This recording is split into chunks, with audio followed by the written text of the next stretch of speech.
ভয় পেয়ে ভগবান শ্রীকৃষ্ণের নিকট কিন্তু অর্জুন বলেছিলেন যে কৃষ্ণ, এই যে আমার বিপরীত পক্ষে যে বীর, যে সেনাগণ দাঁড়িয়ে আছেন এবং অজেয় বীর, অতুল প্রভাবশালী, অতুল বাহুবল যার মধ্যে বিরাজমান, যিনি সূর্যের গতিকে রোধ করতে পারেন, যিনি সমস্ত দেবতার সঙ্গে একাকী যুদ্ধ করতে সমর্থ, সে আমার পিতামহ ভীষ্মদেব আমার বিপরীত পক্ষে দাঁড়িয়ে আছে। কৃষ্ণ, এই যুদ্ধ করতে করতে তুমি তো অস্ত্র ধরবে না, যদি কোনোভাবে কোনো একটি বাণ আমার হৃদয়ে এসে বিদ্ধ হয়, যদি আমি মরে যাই, তখন কিন্তু ভগবান শ্রীকৃষ্ণ বলেছিলেন যে অর্জুন, তোমার শরীরে যাতে বাণ বিদ্ধ না হয় এই জন্য তো আমি সামনে বসে আছি। তোমার শরীরে বাণ বিদ্ধ হওয়ার পূর্বে সেই বাণগুলো আমি আমার শরীরে ধারণ করব। তখন বলেছিল কৃষ্ণ, যদি একটি বাণ বলে, আমি তোমার নিকট প্রতিজ্ঞা করছি, তুমি মনে রেখো, এই পৃথিবীতে তুমি অপ্রকট হওয়ার পূর্বেই আমি অপ্রকট হব, আমি তোমার পূর্বে পৃথিবী থেকে চলে যাব। অর্থাৎ তোমাকে মারতে গেলে আমাকে মারতে হবে। আর আমি তোমার নিকট সত্য সত্য প্রতিজ্ঞা করেছি অর্জুন, তুমি মনে রেখো, তুমি মারা যাওয়ার আগেই আমি অপ্রকট হব। ভেবে দেখেন তো, অর্জুন কবে মারা গিয়েছিল আর আমার গোবিন্দ কবে অপ্রকট হয়েছিলেন? ভগবান কিন্তু তার প্রতিজ্ঞা রক্ষা করেছিলেন। সকল ভক্ত চরণে নিবেদন জানাই, ভিডিওটি স্কিপ না করে সম্পূর্ণ দেখতে থাকেন, অবশ্যই ভালো লাগবে। আর অনুরোধ জানাচ্ছি সকল ভক্ত চরণে, যদি ভিডিওটি ভালো লাগে দয়া করে চ্যানেলটিকে সাবস্ক্রাইব করবেন। শ্রীমদ ভগবত গীতায় অর্জুন ভগবান শ্রীকৃষ্ণের নিকট প্রার্থনা রাখলেন, ঠিক প্রার্থনা নয়, আদেশ করলেন যে হে কৃষ্ণ, সেনায়ের উভয়ের মধ্যে রথম স্থাপয় মে অচ্যুত, আমার এই রথখানা নিয়ে উভয় সৈন্যের মাঝখানে গিয়ে স্থাপন করো, ইয়াবদেতাং নিরীক্ষাহম যুদ্ধকামান অবস্থিতান, আমার পক্ষে এবং বিপক্ষে কারা যুদ্ধ করতে উৎসুক, আমি উভয় পক্ষে সেনাগণকে নিজ নয়নে দর্শন করতে চাই। এই কথা শ্রবণ করে ভগবান শ্রীকৃষ্ণ আনন্দ চিত্তে তিনি কিন্তু রথখানা নিয়ে উভয় সৈন্যের মাঝখানে স্থাপন করলেন। ভক্ত আদেশ করেছেন, ভগবান আদেশ পালন করেছেন। হয়তো বলতে পারেন যে এখানে তো আদেশের কোনো সূচনা তো পাই না। হ্যাঁ, এটা আদেশ করেছেন। এখানে শুধুমাত্র ইসকনের যে গীতাটা আছে, গীতা যথাযথ, ওখানে কিন্তু পাওয়া যায় যে ভগবান শ্রীকৃষ্ণকে আদেশ করা হয়েছিল। ভগবান কেন সেই আদেশ পালন করতে আনন্দিত হলেন? বলা আছে, যদি ভক্ত ভগবানকে কোনো আদেশ করে থাকেন, ভগবান আনন্দ চিত্তে তার আদেশ পালন করে থাকেন। নইলে মোর সখা, মোর পুত্র, মোর প্রাণপতি, এইভাবে যেই মোরে করায় ভক্তি, এ কথাগুলো তিনি কেন বললেন? অবশ্যই আদেশ করলে ভগবান তৃপ্ত হন। তো এই রথখানা নিয়ে যখন উভয় সৈন্যের মাঝখানে গিয়ে স্থাপন করা হলো, তখন অর্জুন বিপক্ষের সেনাগণকে দেখেই তিনি বিষাদগ্রস্ত হয়ে পড়লেন। তিনি বললেন যে হে কৃষ্ণ, ন কাংসে বিজয়াং কৃষ্ণ ন রাজ্যং সুখানি চ, আমার এই রাজ্য সুখ প্রয়োজন নেই, আমার বিজয়ের প্রয়োজন নেই। আমি ভিক্ষান্ন দ্বারা আমার উদর পূর্তি করব, আমরা যে 5টি ভাই আছি, ভিক্ষান্ন দ্বারা জীবন নির্বাহ করব, তথাপি হোক এই যুদ্ধ আমি করব না। অর্জুন তার বিপরীত পক্ষের তথা ভীষ্মদেব, দ্রোণাচার্য, কর্ণ, দুর্যোধন এনাদের প্রতি অসীম কৃপা করেছিলেন, দয়া করেছিলেন। এই দয়ার বশবর্তী হয়ে অর্জুন যুদ্ধ করব না বলে বিষাদগ্রস্ত হয়ে রথ পরে বসে রইলেন। ভগবান শ্রীকৃষ্ণ অর্জুনকে ডাক দিয়ে বললেন, ভগবান শ্রীকৃষ্ণ তিনি কিন্তু জানেন, তিনি অন্তর্যামী, তো তিনি জানেন ক্ষত্রিয়ের ধর্ম কোনটি। যুদ্ধে পরাঙ্গমুখ হওয়া অর্থাৎ পৃষ্ঠ প্রদর্শন করা তথা যুদ্ধ করব না বলে মৌনতা অবলম্বন করা, এটি কিন্তু ক্ষত্রিয়ের কর্তব্য নয়। দয়া করা শুধুমাত্র ব্রাহ্মণের কর্তব্য হয়ে থাকে, কৃপা করা শুধুমাত্র ব্রাহ্মণের কর্তব্য হয়ে থাকে। অর্জুন ক্ষত্রিয় হয়ে যখন ব্রাহ্মণের ন্যায় আচরণ করতে লাগলেন, তখন ভগবান শ্রীকৃষ্ণের হৃদয়ে চিন্তা জাগলো। অর্জুনকে কি করলেন? তিনি উপহাস ছলে, তুচ্ছ তাচ্ছিল্য করে এবং অত্যন্ত গাঢ় থেকে প্রগাঢ় কিছু কথা তিনি বলতে লাগলেন, যেটি কিন্তু খুব জোরালো ভাবে বলা হচ্ছে। ক্লীব শব্দ উচ্চারণ করেও কিন্তু ভগবান অর্জুনকে তিরস্কার করেছিলেন যে ক্লৈবং মাসমা গম পার্থ নৈতত্ত্ব যুব পদ্ধতে শূদ্রাং হৃদয় দুর্বলং ত্যাগ তত্ত্বিষ্ঠ পরন্তপ। তুমি ক্লিবের নাই কেন আচরণ করছো? যারা ক্ষত্রিয় হয়ে যদি যুদ্ধে পৃষ্ঠ প্রদর্শন করে তারা ক্লিব হয়। দেখেন কত বড় গালি দিতে লাগলেন ভগবান শ্রীকৃষ্ণ অর্জুনকে। এই গালি দেওয়ার পিছনে কারণটা কি? যেন অর্জুনের মধ্যে রাজসিক গুণটা প্রবেশ করে, রজগুণটা প্রবেশ করে তার মধ্যে ক্ষত্রিয় ভাব যেন জেগে ওঠে। ব্রাহ্মণের স্বভাবটা কি, ব্রাহ্মণের গুণটা কি? সত্যগুণ হচ্ছে ব্রাহ্মণের গুণ। যদিও ভগবান বলেছেন চাতুর্বর্ণং ময়া সৃষ্ট গুণকর্ম বিভাগস্য, যে এই 4টি বর্ণ আমার দ্বারা সৃষ্ট। তস্য কর্তারম অপি মাং বিদ্যা কর্তারম, তথাপিও আমাকে তুমি অকর্তা বলিয়াই জানিও। এ কথা বলাতে বহুকাল পূর্ব থেকে তথা ভগবান শ্রীকৃষ্ণের এই শ্লোক নিয়ে যখন রিসার্চ করা হচ্ছে তখন থেকে কিন্তু বিতর্ক চলছে। তাহলে ভগবানকে 4টি বর্ণ এবং 4টি সম্প্রদায় সৃষ্টি করলেন? ভগবান শুধুমাত্র 3টি গুণ সৃষ্টি করেছেন। সেই 3টি গুণের অধিকারী আমরা যে হচ্ছি সেই ঘরে পৌঁছে যাচ্ছি। যিনি সত্যগুণ অর্জন করছেন তিনি ব্রাহ্মণ হয়ে যাচ্ছেন, যিনি রজগুণ অর্জন করছেন এবং সামান্য সত্যগুণ প্রবেশ করছেন তিনি ক্ষত্রিয় হয়ে যাচ্ছেন, যিনি তমগুণের অধিকারী এবং সামান্যতম সত্যগুণ আছে তিনি হচ্ছেন বৈশ্য, আর যিনি শুধুমাত্র তমগুণের অধিকারী তিনি হচ্ছেন শূদ্র। এটি ভগবান নির্মাণ করেছেন 3টি গুণ। কিন্তু এই যে বর্ণ প্রথা, এই বর্ণ প্রথা মূলত আমরাই সৃষ্টি করেছি। আমরা যে ব্যক্তি যে গুণ অর্জন করেছি সেই গুণের মাপেই কিন্তু আমরা সেই ঘরে পৌঁছাচ্ছি। এখানে আরেকটি কথা বলি, ব্রাহ্মণের ঘরে জন্ম নিলেই যে তিনি ব্রাহ্মণ হবেন তাও কিন্তু নয়। ব্রাহ্মণ নহে যদি কৃষ্ণ ত্যাজে, শূদ্র নহে যদি কৃষ্ণ ভজে। শ্রীমন মহাপ্রভুর কথা। এখন শ্রীমন মহাপ্রভুর এই উক্তি উল্টানোর মতো সাধ্য বা সামর্থ্য পৃথিবীতে কারো নাই। এই যে শ্রীমন মহাপ্রভু যে কথাটি বলেছেন, এই উক্তিটি যে কর্তন করবেন বা উল্টিয়ে দেবেন এমন সাধ্য কারো নাই। এখন আপনি শূদ্রর ঘরে জন্ম নিয়ে ব্রাহ্মণত্ব অর্জন করতে পারেন, তাতে যদি একজন ব্রাহ্মণ আপনাকে স্বীকার করে ভালো, না করলে ভালো। জগৎ সংসার আপনাকে স্বীকার করবে, ভগবান আপনাকে স্বীকার করবে। যে কথা বলতে চাচ্ছিলাম, তো দয়া করা, কৃপা করা, এটি ছিল ব্রাহ্মণের আচরণ। কিন্তু অর্জুন হচ্ছেন একজন ক্ষত্রিয়। ভগবান শ্রীকৃষ্ণ এই কুরুক্ষেত্র রণাঙ্গনে দাঁড়িয়ে 18 অক্ষয়ণী সেনার মধ্যে কাউকেই তিনি চয়ন করে নেন নাই, তিনি শুধুমাত্র অর্জুনকে বেছে নিয়েছেন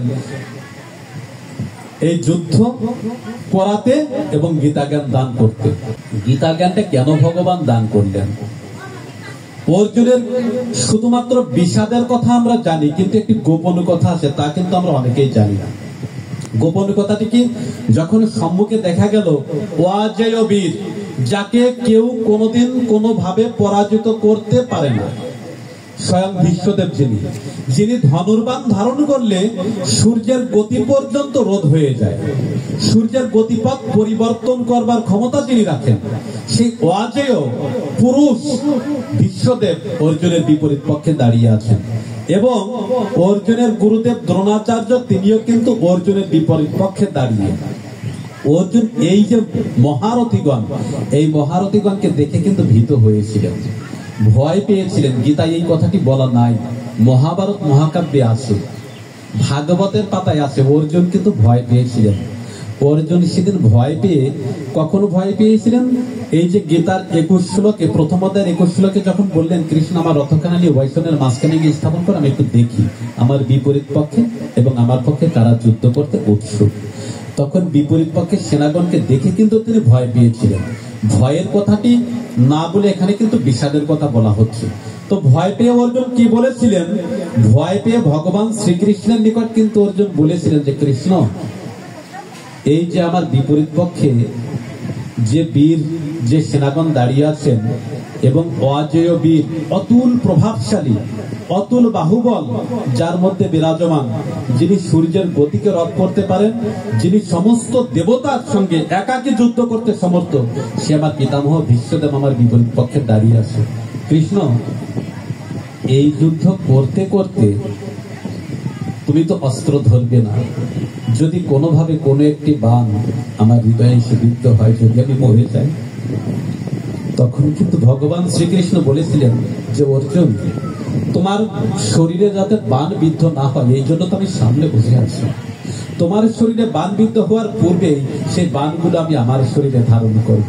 তখন বলেছিল কৃষ্ণ, যদি একটি বান বলে, আমি তোমার নিকট প্রতিজ্ঞা করছি, তুমি মনে রেখো, এই পৃথিবীতে তুমি অপ্রকট হওয়ার পূর্বেই আমি অপ্রকট হব, আমি তোমার পূর্বে পৃথিবী থেকে চলে যাব। অর্থাৎ তোমাকে মারতে গেলে আমাকে মারতে হবে। আর আমি তোমার নিকট সত্য সত্য প্রতিজ্ঞা করেছি অর্জুন, তুমি মনে রেখো, তুমি মারা যাওয়ার আগেই আমি অপ্রকট হব। ভেবে দেখেন তো, অর্জুন কবে মারা গিয়েছিল আর আমার গোবিন্দ কবে অপ্রকট হয়েছিলেন? ভগবান কিন্তু তার প্রতিজ্ঞা রক্ষা করেছিলেন। অর্জুনকে ডাক দিয়ে ভালোবেসে কাছে ডেকে নিয়ে বলেছিলেন, গোবিন্দ যখন অপ্রকট হবেন তখন বলেছিলেন, অর্জুন মনে আছে তোমার নিকট আমি প্রতিজ্ঞা করেছিলাম আমি তোমার পূর্বেই অপ্রকট হব। আজ আমার সেই শুভক্ষণ এসেছে, সেই সান্ধিক্ষণ এসেছে, আজ আমি দেহ রক্ষা করব। তো আমি যে নিম গাছটিতে বসে থাকবো, এই নিম গাছের সঙ্গে আমি লীন হয়ে যাব। তুমি এই নিম গাছটিকে কিন্তু কর্তন করে পুড়িয়ে দিও না, সাগর জলে নিক্ষেপ করো।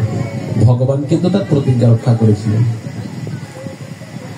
তো সেই ভগবানের শ্রীচরণে যদি আমরা অর্জুনের মতো যদি শরণাপন্ন হতে পারি, ভগবান বুক মেলে দিয়ে, বুক আগলিয়ে দাঁড়িয়ে আমাদের সম্মুখে দাঁড়িয়ে আমাদেরকে কিন্তু রক্ষা করবেন। ভগবান এই জন্য অর্জুনকে বললেন যে, হে অর্জুন, তুমি ক্ষত্রিয় হয়ে ক্লীবের ন্যায় আচরণ করো না, স্বধর্ম দ্বিগুণযুক্ত, পরধর্ম স্বানুষ্ঠিত। স্বধর্মের নিধানাংশ্রেয়, পরধর্ম ভয়াবহ। তোমার স্বধর্মটি যদি দ্বিগুণযুক্ত হয়, দেখতে দোষযুক্ত যদি হয়, তথাপিও আমি বলছি তুমি যুদ্ধ করো। দোষযুক্ত কেন বলছেন? যদি শিষ্যের হাতে গুরু হত হয়, যিনি আমার পিতা বা আমার পিতামহ, তিনি আজ অন্যায়ের পক্ষে দাঁড়িয়ে আছেন, আমার বিপরীত পক্ষে দাঁড়িয়ে আছেন, তিনি যদি এই ধর্মযুদ্ধ করবার পক্ষে যে ব্যক্তি দাঁড়িয়ে থাকে, সেই যোদ্ধার হাতে যদি মারাও যায়, এবং এটি যদি ক্ষত্রিয়ের হাতে মারা যায়, আর ক্ষত্রিয়ের ধর্ম হচ্ছে শত্রুকে নাশ করা, অধার্মিককে নাশ করা, তাতে যদি অধর্ম হয় তবুও কিন্তু সেটি পালনীয়। এই জন্য বলা হচ্ছে স্বধর্ম দ্বিগুণযুক্ত। যদি স্বধর্মে কিছুটা দোষও থাকে তবুও সেটি পালনীয়। এই জন্য তুমি যুদ্ধ করো, তোমার স্বধর্মের দিকে তাকিয়ে তাকিয়ে তুমি যুদ্ধ করো। তুমি যুদ্ধ করবে। অর্জুন, তোমাকে একটি কথা বলি, আমি তো তোমাকে কথা দিয়েছি, তোমার বুকে বাণ বিদ্ধ হওয়ার পূর্বেই আমি আমার বুকটা পেতে দিয়েছি। আমার বুকে বাণ আগে বিদ্ধ হবে। তাই আমি তোমাকে বলি কি, তুমি যুদ্ধ করো, কিন্তু জগস্ত কুরু কর্মাণি সঙ্গম ত্যক্ত ধনঞ্জয় সিদ্ধাসিদ্ধ সমবুদ্ধা সমোত্তম যোগ উচ্যতে। তুমি যোগে যুক্ত থেকে তথা আমার শ্রীচরণে তোমার মনটা নিবেশিত রেখে আমার শ্রীচরণের সঙ্গে যুক্ত থেকে তুমি যুদ্ধ করো। তাতে কি হবে? তুমি যা কিছু করবে সেটি নিষ্কাম বলে পরিগণিত হবে, তোমার কোনো অপরাধ লাগবে না। দেখেন, ভগবান শ্রীকৃষ্ণ বললেন, তাকে স্মরণ করে করে যদি যুদ্ধ করা হয়, সেটি যদি মহা অপরাধ কর্ম যদি হয়, তাতে কিন্তু কোনো অপরাধ লাগে না, যদি ভগবানের নিমিত্তে কোনো কর্ম করা হয়। শ্রী শ্রী চৈতন্য চরিতামৃতের পাতায় বলা হচ্ছে, আনুকূল্যস্য সংকল্প আর প্রাতিকূল্য বিবর্জন। অর্থাৎ আনুকূল্যস্য সংকল্প মানে কি? কৃষ্ণ ভজনের উপাদেয় যেগুলো, কৃষ্ণ ভজনের উপায় যেগুলো, সেগুলোই প্রতিপালন করতে হয়। আর প্রাতিকূল্য বিবর্জন মানে কি? কৃষ্ণ ভজনের বাধা যে কর্মগুলো, সেগুলো বর্জন করতে হয়। দেখেন, কৃষ্ণ ভজনের বাধা তথা কৃষ্ণ ভক্তির পথে যেগুলো বাধা, সেগুলো বর্জন করাই হচ্ছে ধর্ম, এবং সেগুলোই কর্তব্য। শ্রীমৎ মহাপ্রভু এখানে বলে যাচ্ছেন, যদি লাভ, পূজা, প্রতিষ্ঠাদি এগুলো কৃষ্ণ ভক্তির পথে বাধা হয়ে দাঁড়ায়, ওগুলো পরিত্যাজ্য। অন্য পূজা, অন্য দেবদেবীকে স্মরণ করা, যদি এগুলো কৃষ্ণ ভক্তির পথে বাধা হয়ে দাঁড়ায়, সেগুলো পরিত্যাজ্য। আর গোবিন্দের সেবায় সদা যুক্ত থাকা, আমার গোবিন্দের ধ্যান করা, গোবিন্দের চরণে নিজেকে সমর্পণ করা, এটি হচ্ছে অনুকূল পরিবেশ তথা আনুকূল্যস্য সংকল্প, এবং এগুলোই প্রতিপালনীয়। শ্রী শ্রী চৈতন্য চরিতামৃতে এটি বলা আছে। তো এই জন্য অর্জুনকে বলা হচ্ছে, হে অর্জুন, তুমি যদি শুধুমাত্র আমার প্রীতির নিমিত্তে যদি কর্ম করতে থাকো, তাহলে তোমার দ্বারা যদি গোটা পৃথিবী নয়, শুধু গোটা ব্রহ্মাণ্ডও যদি হত হয় বা বিনষ্ট হয়, তথাপিও বিন্দু মাত্র অপরাধ তোমার শরীরে লাগবে না। শ্রীমদ্ ভগবত গীতার শিক্ষা এটি শ্রীমদ্ ভগবত গীতার পাতায় স্বয়ং ভগবান তিনি নিজে বলে গিয়েছেন। কিন্তু কর্তব্যটা করতে হবে অকামনা হয়ে, অর্থাৎ যা কিছু করব সেই করাটা যেন আমার গোবিন্দের প্রীতির নিমিত্তে করা হয়। আমি যা কিছু করি না কেন সেটি যেন আমার গোবিন্দের ভালোর জন্য করা হয়। নিজের জন্য যদি কিছু করে থাকি সেটি কিন্তু গোবিন্দের সেবায় লাগবে না। এই জন্য বলা হচ্ছে, গোবিন্দের সঙ্গে যুক্ত থেকে তথা সেই প্রেমে যুক্ত থেকে যদি কাজ করা যায় বা যুদ্ধ করা হয়, সেই যুদ্ধ নির্বিঘ্নেই নিষ্কাম কর্ম বলে পরিগণিত হবে। এখানে আরেকটি শব্দ চলে এলো, প্রেম শব্দটি। গোবিন্দের সঙ্গে প্রীতি স্থাপনা করতে বললেন, প্রেম করতে বললেন। চৈতন্য চরিতামৃতে বলা আছে, আত্মেন্দ্রিয় প্রীতি ইচ্ছা ধরে কাম নাম, কৃষ্ণেন্দ্রিয় প্রীতি ইচ্ছা ধরে প্রেম নাম। অতএব কাম প্রেম বহুত অন্তর, কাম অন্ধতম প্রেম নির্মল ভাস্কর। আমার গোবিন্দের ভালোবাসা সেটি হচ্ছে নির্মল ভাস্করের ন্যায়, আর ওর বিপরীতে যেটা থাকে আমার নিজের জন্য যেটা চাওয়া হবে সেটি হচ্ছে অন্ধতম। এই অন্ধতম বস্তুগুলো গোবিন্দ আমাদেরকে পরিহার করতে বললেন। তিনি আরো কি বললেন?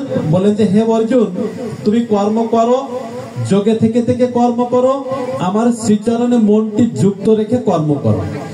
এই কর্ম করতে করতে যদি তোমার স্খলন হয়, যদি তুমি হতও হও, মনে রেখো তোমার জন্য স্বর্গদ্বারম অপাবৃতম, স্বর্গের দ্বার খোলা থাকবে।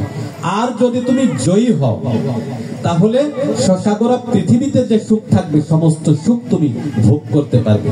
কত সুন্দর একটি তত্ত্ব।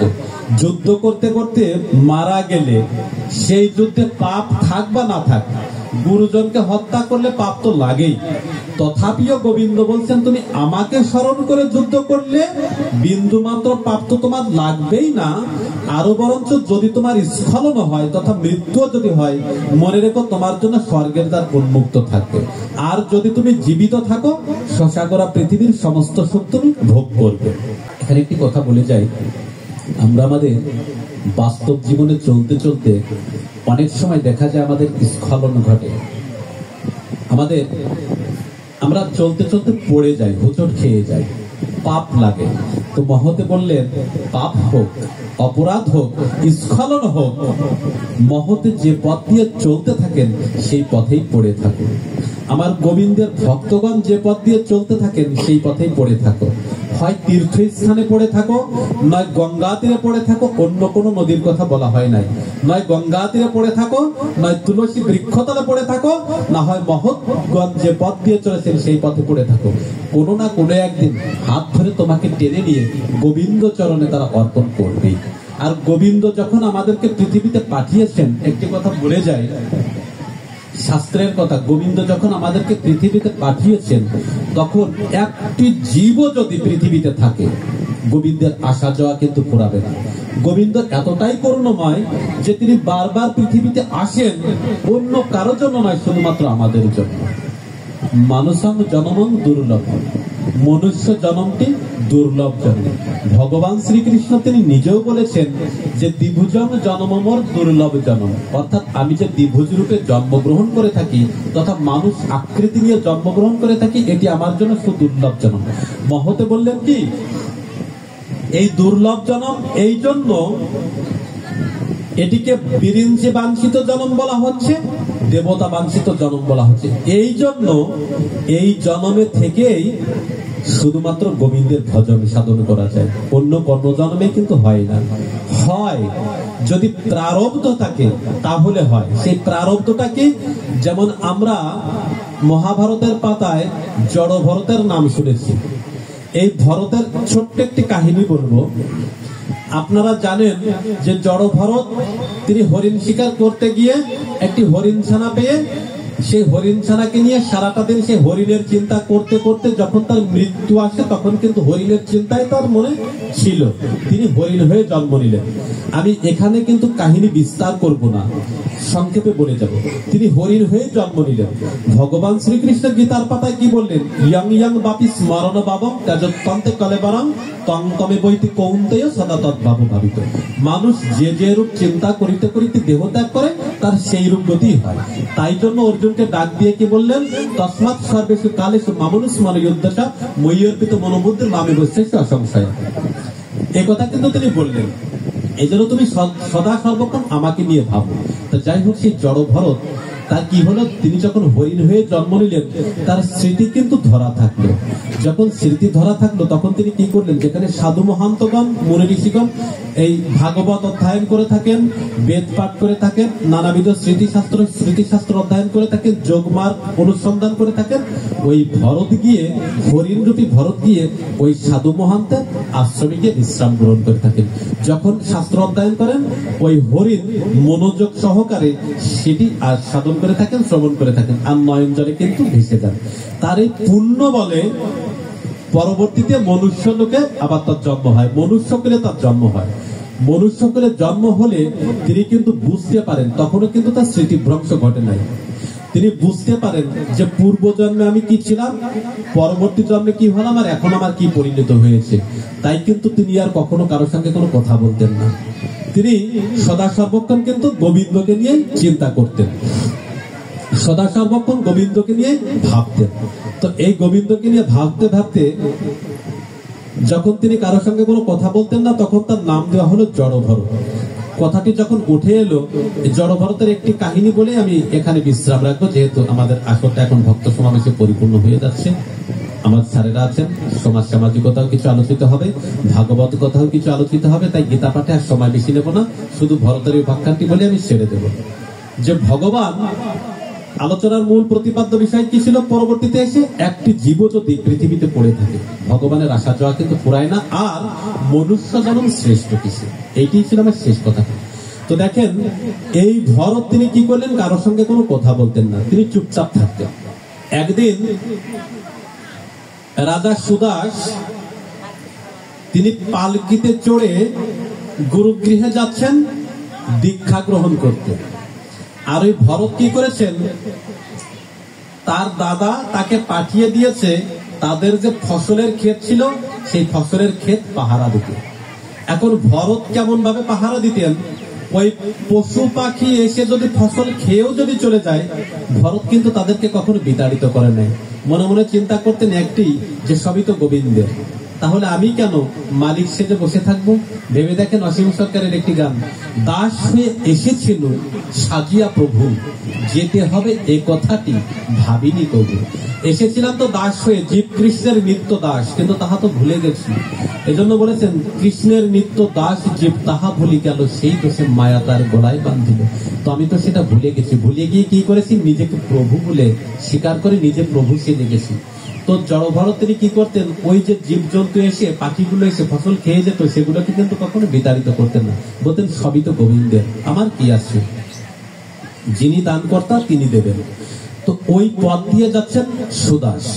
তাই সুদাস পালকিতে চড়ে যখন যাচ্ছেন, তখন পালকির একজন বেহারা, যিনি পালকি টানেন, তাদেরকে বেহারা বলা হয়। ওর পায়ে একটু সমস্যা, মানে একজন বেহারা অসুস্থ হয়ে পড়ে।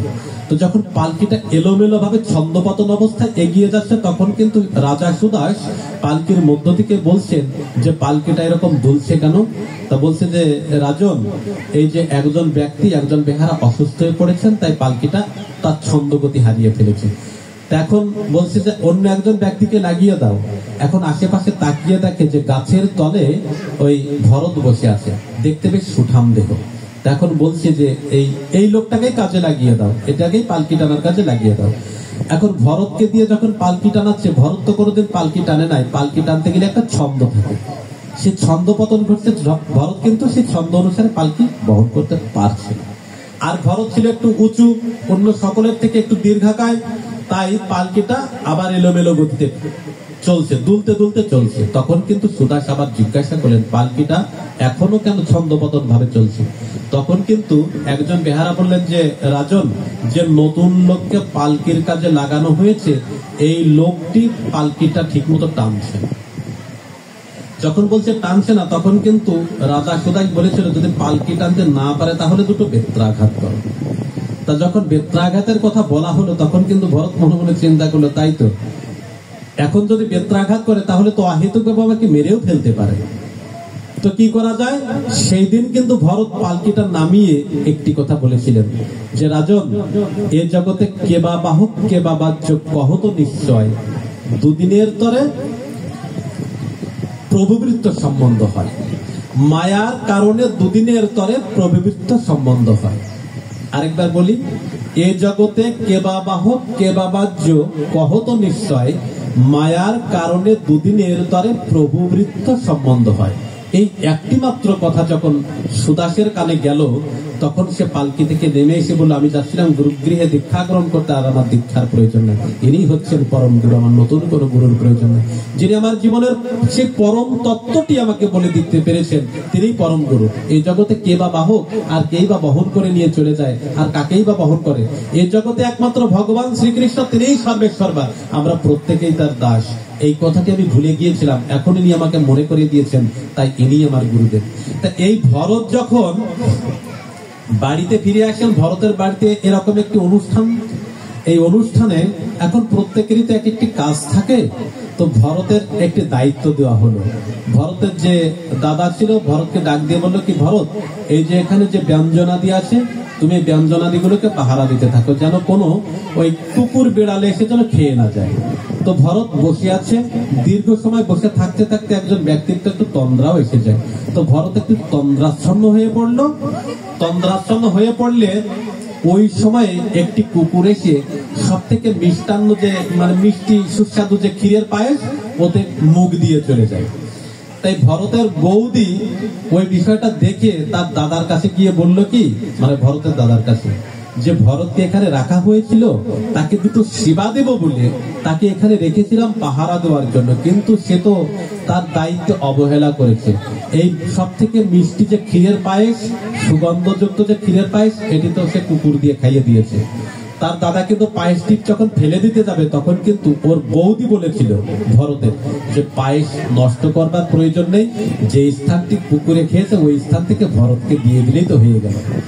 তা ভরতকে কি করলেন, ওই স্থান থেকে সেই এটো কুকুরের দেওয়া, মানে কুকুরের সৃষ্ট, সেটি একটি বাটিতে তুলে এনে ভরতকে যখন খেতে বলা হলো, ভরত কিন্তু তার তো জানা আছে যে পায়েসটা কে খেয়েছে, মিষ্টান্নটা কে খেয়েছে, কুকুরে খেয়েছে তার সম্মুখে। তো ভরত যখন খেতে চাচ্ছিল না, তখন কিন্তু বায়ু ভরে অলৌকিক ভাবে বলে গেল, যে ভরত, জীবনে তো কোনোদিন ভালো কোনো খাবার খাইতে পারিস না, জীবনে তো তোকে কোনোদিন কোনো ভালো খাবার তোর দাদা বৌদি তোর পরিবার পরিজন কেউ দেয় নাই, তাই আমি কৃষ্ণ আজ কুকুর হয়ে এসে পায়েসে বা মিষ্টান্নে মুখ দিয়ে গেছি, যেন তুই একটুখানি মিষ্টান্ন